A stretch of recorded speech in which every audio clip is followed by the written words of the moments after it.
So I'm going to talk about GIS resources at Cornell. I tried to come up with the blandest title I could possibly come up with. So I'm Keith. I'm the GIS librarian at Man Library, and talking about GIS resources. So by that I mean email lists, software, instruction, data, and help. I was thinking, oh, we have all these people in this room. Maybe I should let them know some things they should probably know about here on campus. So here's the chance. Email lists. There's a list called CUGIS-L, not to be confused with the CUGIS ArcGIS Online instance that Joe Francis has. When you signed in, we asked you if you wanted to be on the list. That was the list I'm talking about.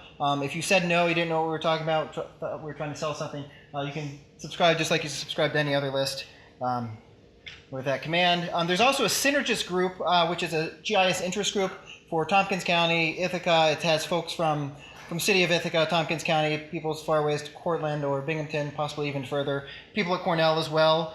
We have mostly monthly meetings, and we're currently in the process of migrating from Yahoo group, so you can Google Yahoo and Synergist and see if you can find us. But we're moving to a Google group.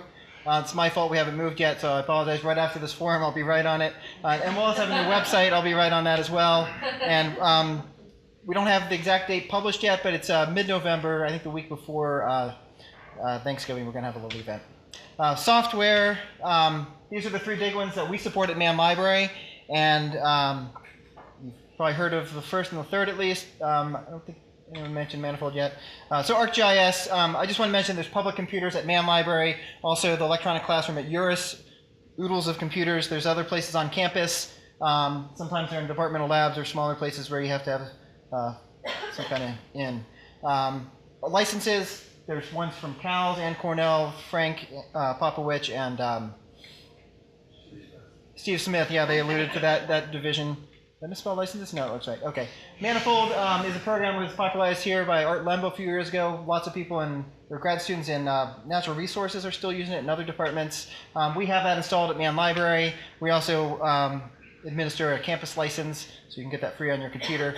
I'm not going to talk about it too much. I'd rather talk about QGIS, or as the Europeans say, QGIS. We have that also at Man, URIS Libraries. It's free and open source. I think someone mentioned that. So no license required. And the best part is it runs natively on a Mac. So if you're a Mac user, you can actually run a desktop GIS program. Or if you're running Linux, or if you're running Windows. So in terms of instruction, how can you learn about these things? At Man Library, we have workshops on all three of these. The QGIS one is a new one that will be offered at the end of this month. I'm still working on that. At Olin Library, Boris Mitchev, wherever he went, there he is. He also does some workshops on Google Maps, Google Earth, and they also are offering an ArcGIS workshop. There's also the ESRI Training catalog. Through the various licenses that Cornell has, we have access to these. Some of these things are free anyway, but others, there's a fee, and there's a way of getting around that because we're at Cornell. There's also a list of academic GIS courses at Cornell that I try to compile and keep up to date each semester. So as soon as they have the spring courses, I'll try to add them in there. Google those words, you'll find it. Data. I have more than a minute? Because I haven't been looking at the sign yet. There's a lot of data out there. As you can see, all sorts of data. Google search for GIS data with no other qualifiers gives you about 33 million results. You don't really want to dig through all those to find where the actual data is. What people would rather find instead of all these little scraps, they want to find the motherlode of geospatial data, which prompted me to launch this site called GeoLoadorg. And just a quick view of that.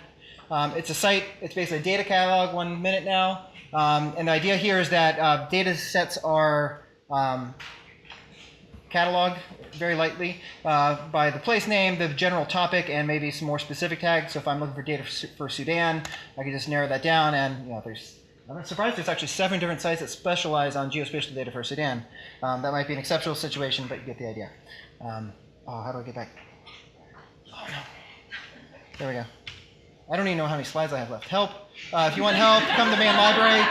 We do GIS consultations, which is basically usually finding data, troubleshooting software, that sort of thing. Don't go too far into analysis. We're opening a GIS help desk this fall, coming soon. We're aiming to have a Monday through Friday, 2 hours an afternoon. We'll see how that works, maybe expand from there. Starting next week, I guess so. Once the forum's over, we're going to try to do that. And my question is, where are other geospatial service points on campus? I'll talk to Shelling. She's provided a lot of service to people. But I'll just have a conversation with you. If you know of other places, get in touch with me. I'd love to find out where else people can get that help. Okay, I'm just closing my thing now. Bonnie, where's Bonnie?